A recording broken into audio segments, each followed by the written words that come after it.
अस्सलाम वालेकुम। जैसा कि आप लोगों को पता है कि केमिस्ट्री के चैप्टर नंबर 8 के न्यूमेरिकल कर रहे थे। आज हम एक और न्यूमेरिकल करने जा रहे हैं। न्यूमेरिकल नंबर हमारा 4 है।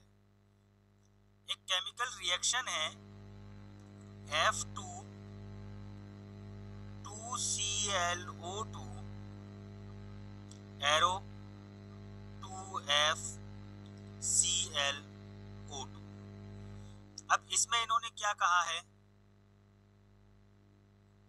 Calculate rate constant. Rate constant K को कहा जाता है, याद रखिएगा, सवाल में बताया नहीं जाएगा, आपको मालूम होना चाहिए। When initial concentration of F2 is 0.1 mole per dm cube and ClO2 is 0.01 mole per dm cube। ठीक है। The rate of reaction is 1.2 multiply 10 की पावर -3 मोल पर dm क्यूब। ठीक है भाई, अब जरा गौर से देखें इस सवाल में क्या क्या दिया गया है, क्या क्या मालूम करना है। सॉल्यूशन, सबसे पहले तो हम डेटा बनाते हैं और डेटा में जरा गौर करें। इस सवाल में क्या दिया गया है, रेट कांस्टेंट जिसको हम K कहते हैं वो मालूम करना है। ठीक है। कंसंट्रेशन ऑफ F2 0.1 मोल पर डेसीमीटर क्यूब दी गई है। कंसंट्रेशन ऑफ ClO2 is 0.01 मोल पर डेसीमीटर क्यूब। अच्छा, आपको एक और अहम बात बताता हूं। ये जो मैंने लिखा है ना कंसंट्रेशन ऑफ F2, इसको हम यूं भी लिख सकते हैं। F2 बराबर है 0.1 ClO2 यूं ब्रैकेट में कर दें। इस ब्रैकेट का मतलब भी कंसंट्रेशन होता है, घबराइएगा नहीं, अगर कहीं इस तरह ब्रैकेट हो तो परेशान मत होइएगा। फिर रेट ऑफ रिएक्शन, जल्दी से बताएं रेट ऑफ रिएक्शन किसे कहते हैं, जरा देखें तो सही, आप लोगों को मालूम है? हाँ भाई बच्चों, रेट ऑफ रिएक्शन किसे कहते हैं?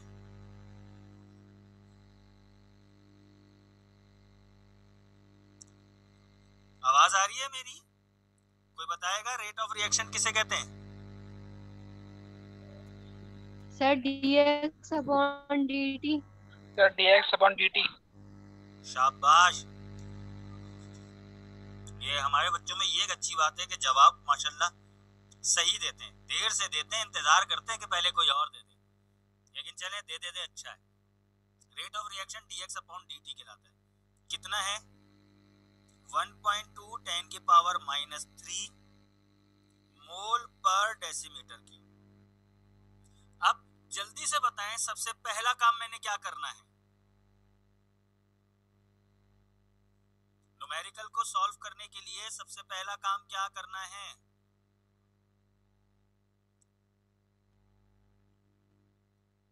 फिर देर कर रहे हैं, जवाब दें जल्दी से। सर रेट ऑफ रिएक्शन के फॉर्मूले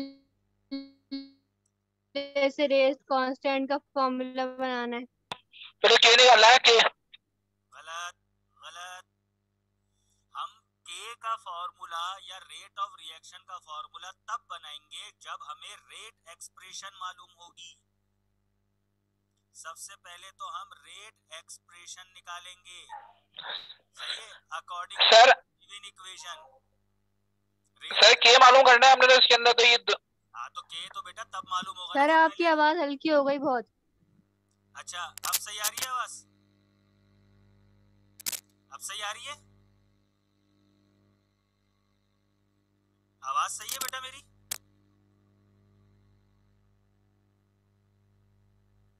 बेटा आवाज सही आ रही है मेरी?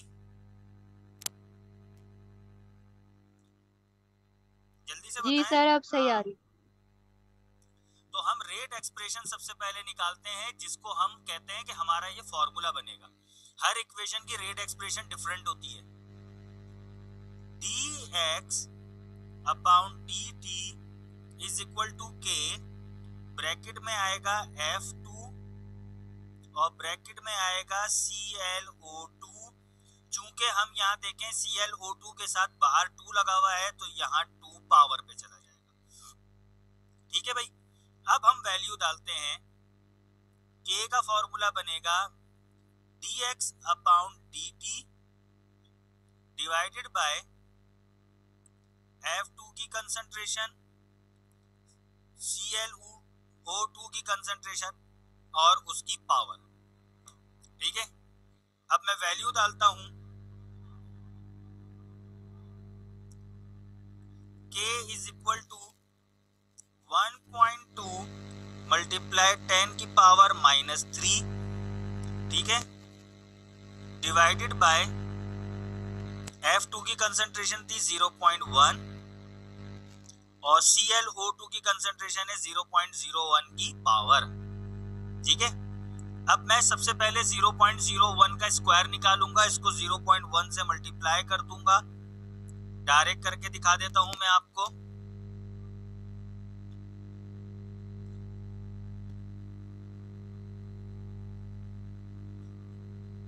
ये आपका बनेगा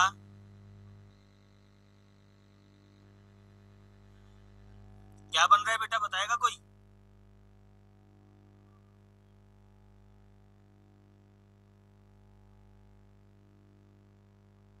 .01 मल्टीप्लाई 0.01, इसको मल्टीप्लाई करना है 0.1 से, तो ये बन रहा है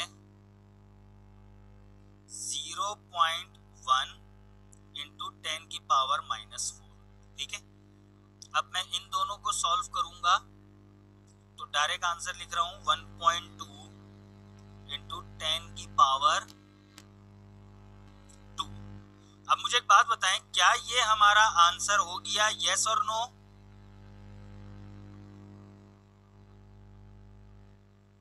क्या ये हमारा आंसर हो गया, यस और नो? नहीं सर, अभी कुछ और भी निकालना है आपने। हाँ, और वो है यूनिट। सही है? नहीं सर, यूनिट भी नहीं निकाला आपने, यूनिट। हाँ, तो यूनिट हम निकालेंगे। ये बात याद रखिएगा, हमेशा रेट ऑफ रिएक्शन का जो यूनिट होता है वो मोल dm क्यूब, ठीक है, और सेकंड इनवर्स होता है। यहाँ मैंने ऊपर यहाँ सेकंड इनवर्स नहीं लिखा ना, ठीक है, ये होता है। और नीचे हमारे पास मोल dm क्यूब और दूसरे का था मोल dm क्यूब का स्क्वायर। इसको सॉल्व करें, मोल dm क्यूब सेकंड इनवर्स और यहां हो जाएगा मोल स्क्वायर और dm 9। ठीक है, अब उसके बाद इसको हम सॉल्व करेंगे।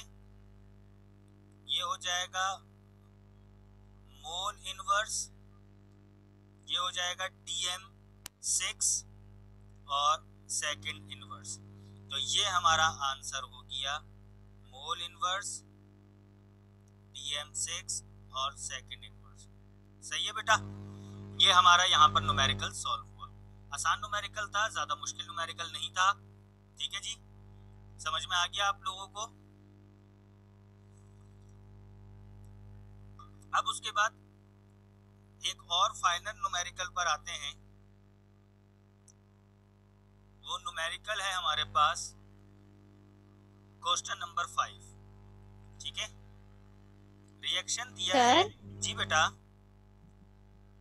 सर ये जो आपने इसका यूनिट निकाला है, तो ये F2 का मोल पर dm क्यूब था, तो dm -3 क्यों नहीं हुआ? किधर? नीचे सर ये जो आपने यूनिट निकाला है ना, तो इसमें F2 और ClO2 का मोल पर DM क्यूब था, तो वो DM-3 क्यों नहीं हुआ? -3 कर दें, सही है। जब -3 करेंगे ये -9 हो जाएगा, -9 ऊपर जाएगा +9 हो जाएगा, सही है। यूं देखें DM-3 ये हो जाएगा +9, ये हो गया आपका DM6, सही है। वो असल में मैंने लिखा सर नहीं, या तो स्लैश लगाएं या फिर माइनस लगाएं ना। हाँ या तो स्लैश लगाएं या माइनस लगाएं, सही है। वो मैंने माइनस लिखा नहीं, आपने अच्छा हुआ बता दिया, आंसर बहरहाल यही आएगा, ठीक है। आगे चले, जी सर। चलें। अब जो हमारा अगला न्यूमेरिकल है ये थोड़ा सा टिपिकल है और यही न्यूमेरिकल उम्मूमन पेपर में आता है। आपको एक इक्वेशन दी जाएगी a + b और arrow product.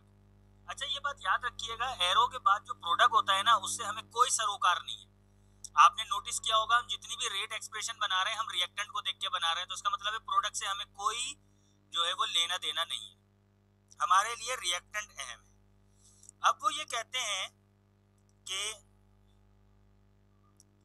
Eight 20 degree Celsius, यानी कि आप 20 डिग्री पर करें, 200 डिग्री पे करें, 250 डिग्री पे करें, ये भी सिर्फ हमें कंफ्यूज करने के लिए दे रहे हैं। टेम्परेचर का भी हमारे लिए कोई न्यूमेरिकल में अमल दखल नहीं है, सही है। अब होता क्या है कि नीचे ये हमें दे रहे हैं एक अदद चार्ट, ठीक है। अब उस एक अदद चार्ट में हम लोगों को बता रहे हैं ये 1, 2 और 3, 3 कंडीशंस। यहां पर हमें दे रहे हैं कंसंट्रेशन ऑफ ए, यहां पर हमें दे रहे हैं कंसंट्रेशन ऑफ बी, और यहां पर हमें दे रहे हैं रेट ऑफ रिएक्शन।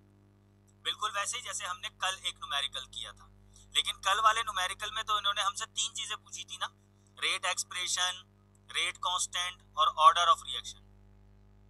यहां क्या कर रहे हैं, यहां हमें बता रहे हैं कि कंसंट्रेशन ऑफ ए है 1.0, सेकंड सैंपल में कंसंट्रेशन है 2.0 और थर्ड सैंपल में हमारे पास कंसंट्रेशन है वापस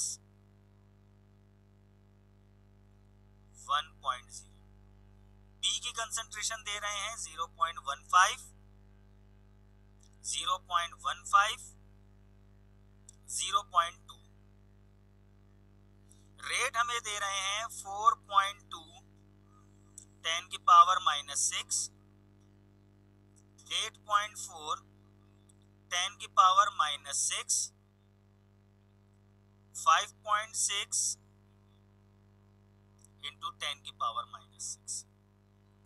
अब गौर से देखिएगा कि ये हमसे पूछ क्या रहे हैं, find out order of reaction. हमसे ये ऑर्डर ऑफ रिएक्शन पूछ रहे हैं, ठीक है। अब देखें पहली बात तो ये है कि इससे पहले भी हमने कल एक सवाल किया था। मैं आपको जरा कल वाला सवाल दिखा देता हूं, ये रहा। कल वाले सवाल में बात दरअसल यहां पर आके रुकी थी कि हमारे पास जो है वो रिएक्टेंट मालूम थे, नोन थे रिएक्टेंट, इसलिए हमने आसानी से एक इक्वेशन बना के उसको बैलेंस कर ली थी। और इक्वेशन बैलेंस करने से हमें फायदा ये हुआ कि हमने एक रेट एक्सप्रेशन का फॉर्मूला बना लिया था, और इस रेट एक्सप्रेशन के फॉर्मूले में हमें ये बात पता चल गई थी कि यहाँ पर स्क्वायर आ रहा है, रिएक्टेंट में एक जगह स्क्वायर आ रहा है, क्योंकि हमने बैलेंस कर ली थी ना, हमें रिएक्टेंट मालूम थे, हमने इक्वेशन बना के उसको बैलेंस करके हमने रेट एक्सप्रेशन बना ली। अब इस कंडीशन में हम एक एक्सप्रेशन नहीं बना सकते, क्यों? क्योंकि हमारे पास इक्वेशन पूरी नहीं है। हमें ए बता दिया, बी बता दिया और प्रोडक्ट बता दिया, अब हमें ये नहीं पता कि ए कितना है, बी कितना है, प्रोडक्ट कितना है। तो ऐसी सूरत में इन्होंने हमें 3 सैंपल दे दिए, ठीक है। अब जरा गौर से सुनिएगा इसका सलूशन किस तरीके से बनता है। ये जो आपकी पहली वाली जो लाइन होती है ये कहलाती है सैंपल। क्या कहलाती है ये? ये आपकी कहलाती है सैंपल। सही है। अब आप गौर से देखें कि अगर मैं कंसंट्रेशन लेता हूं 1 ए की और बी की कंसंट्रेशन लेता हूं 0.5, तो रेट मेरा निकलेगा 4.2। ठीक है भाई। अब मैं क्या कर रहा हूं, सेकंड पोजीशन में आप देखें, ये है हमारी एक फर्स्ट कंडीशन, इसमें बी हमारे पास उतना ही है सेम, यानी कि बी की कंसंट्रेशन में तब्दीली नहीं कर रहा है, तब्दीली की है मैंने ए की कंसंट्रेशन में। तो अब जो रेट में जो हमारा यहां पर फर्क आ रहा है, जो यहां हमारे पास डिफरेंस आ रहा है, ये आ रहा है बिकॉज ऑफ ए। समझ में आ रही है मेरी बात? क्योंकि मैंने जो सेकंड वाली इक्वेशन ली है, इसमें मैंने बी की कंसंट्रेशन के अंदर तब्दीली नहीं की, ए की कंसंट्रेशन में तब्दीली की है। तो अब जो फर्क आ रहा है, वो फर्क आ रहा है आपका रेट ऑफ रिएक्शन में ए की वजह से। मैं आपको एक मिसाल देता हूं मैं आपको, ठीक है, कि आपने जो है वो इंग्लिश के अंदर 100 मार्क्स लिए, मैथ्स के अंदर आपने 80 मार्क्स लिए। अब आपके अगला पेपर हुआ, सही है, परसेंटेज आपने पहले ले ली 70, अब आपके फिर दोबारा पेपर हुए, इंग्लिश में आपने फिर 100 मार्क्स ले लिए, लेकिन मैथ्स में अब आपने 80 मार्क्स लेने के बजाय 90 मार्क्स ले लिए। अब जो आपकी परसेंटेज बढ़ रही है, मुझे बताएं वो इंग्लिश की वजह से बढ़ रही है कि मैथ की वजह से बढ़ रही है? जल्दी से बताएं। मैथ की वजह से। शाबाश। तो इसी तरह हमने पहली वाली जो कंडीशन थी, ये हमारी सैंपल थी।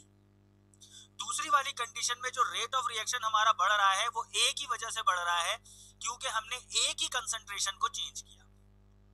अब जो हमारी तीसरी वाली कंडीशन है, ये हमारी सेकंड कंडीशन है, इसमें आप देखें ए वाली जो कंडीशन है वो हमारी सेम है। क्यों, कैसे पता चला सेम है? क्योंकि मैं सैंपल से चेक कर रहा हूं। किससे चेक कर रहा हूं? सैंपल से चेक कर रहा हूं। ठीक है, हमारे पास सैंपल जो है वो 1 था और नीचे भी हमारे पास 1 है। इसका मतलब है कि अब मैं दूसरी जो इक्वेशन है उसमें ए की कंसंट्रेशन चेंज नहीं कर रहा, लेकिन अब मैं कंडीशन किसकी चेंज कर रहा हूं? बी की। तो इसका मतलब ये है कि ये जो रेट में डिफरेंस आ रहा है, ये किसकी वजह से आ रहा है बेटा डिफरेंस? जल्दी से बताएं। बी की वजह से आ रहा है। सर बी की वजह से। शाबाश। अब आपने समझ लिया, यानी कि मैं आपको एक दफा जल्दी जल्दी और समझा दूं, यानी कि ए और बी की जो कंसंट्रेशन थी वो 1.00 और 0.15, ये जो है वो हमारे पास सैंपल थी। हमारे पास रेट आया 4.2 10 की पावर -6। अब मैंने बी की कंडीशन वही रखी, ए की कंडीशन चेंज कर दी। अब जो मेरे पास फर्क आ रहा है ये वाला, ये फर्क आ रहा है ए की वजह से। ठीक है भाई। अब मैंने तीसरी इक्वेशन में क्या किया कि ए की कंडीशन यही रखी, बी की कंडीशन चेंज कर दी। अब जो मेरे पास फर्क आ रहा है वो मेरे पास आ रहा है बी की वजह से। क्लियर? तो इसका मतलब ये हुआ कि मैं ये जो सेकंड वाली इक्वेशन है और थर्ड वाली इक्वेशन है, इसको मैं किस इक्वेशन के साथ चेक कर रहा हूं? जल्दी से बताएं। सर सैंपल के साथ। शाबाश मेरा बच्चा।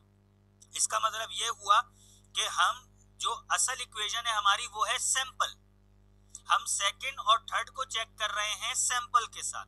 ठीक है, तो अब हम इसी को मद्देनजर रख के अपना आंसर निकालेंगे। ठीक है भाई।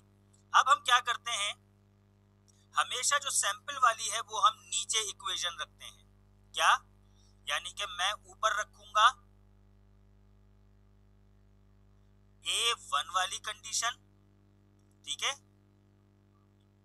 और B1 वाली कंडीशन, और नीचे रखूंगा सैंपल। क्या रखूंगा?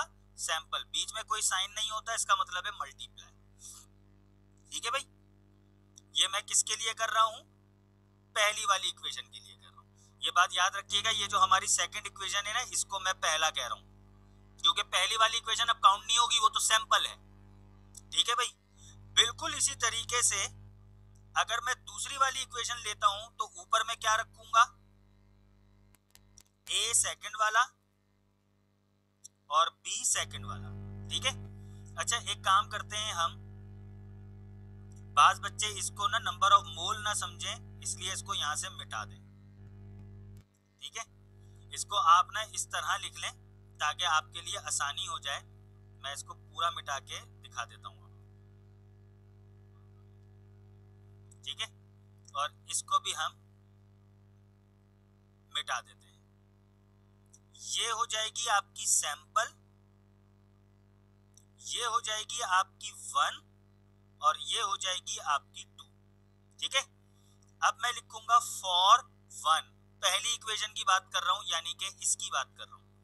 तो ऊपर मैं लूंगा concentration A multiply concentration B is equal to rate divided by sample sample sample, ठीक है भाई। इसी तरह अब मैं यहां लिखता हूं फॉर 2 यानी कि इसकी बात कर रहा हूं, concentration of A multiply concentration of B is equal to rate divided by sample sample और सैंपल, ठीक है भाई। अब जरा हम इसको सॉल्व करते हैं। जल्दी से बताइए मुझे, यहां A की जगह क्या लिखूंगा इधर, जल्दी जल्दी बताते जाएं। सर 1.00। गलत, ऊपर हम पहली वाली इक्वेशन ले रहे हैं, A की जगह क्या लिखूंगा? सर 2.00। हाँ 2.00 और नीचे सैंपल में क्या लिखूंगा? 1.00 मल्टीप्लाई B में क्या लिखूंगा? 0.15, सैंपल में भी 0.15, रेट में क्या लिखूंगा ऊपर?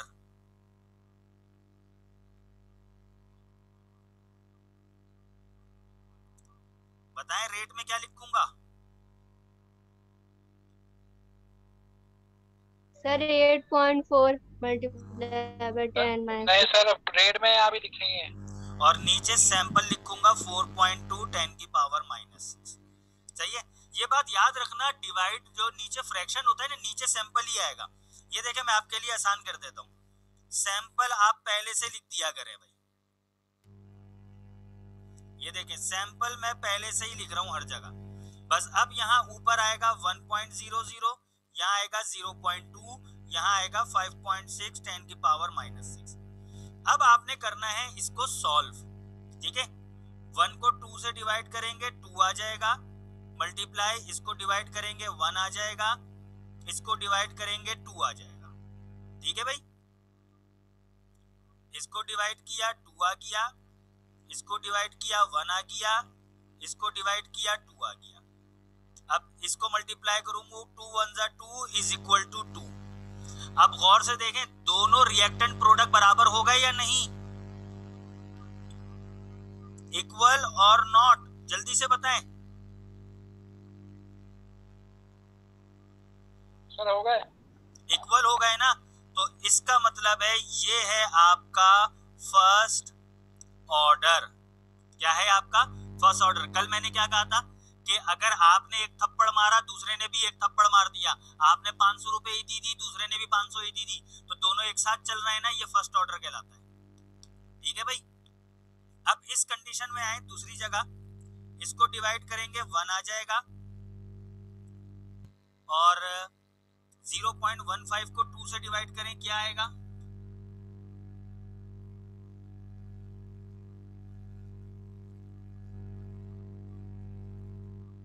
0.2 को डिवाइड करें 0.15, आंसर आएगा 1.33, ठीक है भाई। और 5.6 को डिवाइड करें 4.2 से, ये भी आ जाएगा आपका 1.33। फिर इसको मल्टीप्लाई करें 1.33 इज इक्वल टू 1.33, इक्वल और नॉट? इक्वल ही हो गया ना ये, तो ये भी आपका कहलाएगा फर्स्ट ऑर्डर। हमेशा याद रखना, अगर रिएक्टेंट प्रोडक्ट बराबर है फर्स्ट ऑर्डर, अगर सपोज करें ये यूं होता 2 इज इक्वल टू 4, तो रिएक्टेंट प्रोडक्ट से प्रोडक्ट रिएक्टेंट से डबल है, ये कहलाता सेकेंड ऑर्डर। अगर होता 2 इज इक्वल टू 8 तो ये कहलाता थर्ड ऑर्डर। अगर है 2 इज इक्वल टू 2 ये है फर्स्ट ऑर्डर। दूसरी एग्जांपल देखें, अगर होता 3 इज इक्वल टू 3 ये फर्स्ट ऑर्डर है। अगर होता 3 इज इक्वल टू 9 ये सेकेंड ऑर्डर है। अगर होता 3 इज इक्वल टू 27 ये थर्ड ऑर्डर है। ठीक है भाई, यानी कि अगर सेम सेम होंगे फर्स्ट ऑर्डर, दुगना हो जाएगा सेकेंड ऑर्डर, और ट्राइस हो जाएगा तो थर्ड ऑर्डर। अब हमने ये देखा, अब हम लिखेंगे ओवरऑल ऑर्डर। सही है, चूंकि हमारी पहली वाली इक्वेशन ए की वजह से चल रही थी तो ए हमारा फर्स्ट ऑर्डर हुआ, सेकंड वाली इक्वेशन बी की वजह से चल रही थी यानी कि ये वाली ए की वजह से चल रही थी और ये वाली बी की वजह से चल रही थी, दोनों फर्स्ट ऑर्डर हैं। तो हम क्या करते हैं, ऑर्डर ऑफ रिएक्शन पावर को प्लस करके बनता है, तो 1 + 1 2 is equal to second order reaction है हमारे पास। ये हमारा आंसर आ गया। कोई कंफ्यूजन? कोई कंफ्यूजन जल्दी से बताएं।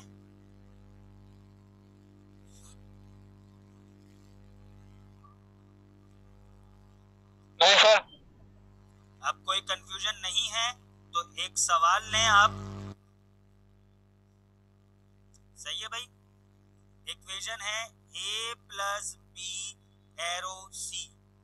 ठीक है भाई, 1 2 और 3, a की कंसंट्रेशन, b की कंसंट्रेशन और रेट। आपको मालूम क्या करना है, ऑर्डर ऑफ रिएक्शन। a की कंसंट्रेशन 0.1 0.2 0.1, b की कंसंट्रेशन 0.1 0.1 0.2, रेट है 8 × 10 की पावर -6, 16 × 10 की पावर -6, 16 × 10 की पावर -6। ठीक है, अब आपने इसको चेक करना है कि ये कौन सा ऑर्डर ऑफ रिएक्शन है। ये सवाल आपको मैं होमवर्क दे रहा हूँ, इसके साथ हमारा ये चैप्टर कंप्लीट हुआ। कल आपको इस न्यूमेरिकल को मैं सॉल्व करवा दूंगा और आप लोगों ने जो है वो मुझे, उसके बाद हमारा ये चैप्टर कंप्लीट हो जाएगा। ठीक है बेटा, तो आज के लिए इतना काफी है। अपना ख्याल रखिएगा, तो हमें याद रखिएगा। कोई सवाल है तो पूछ लें। सही है सर।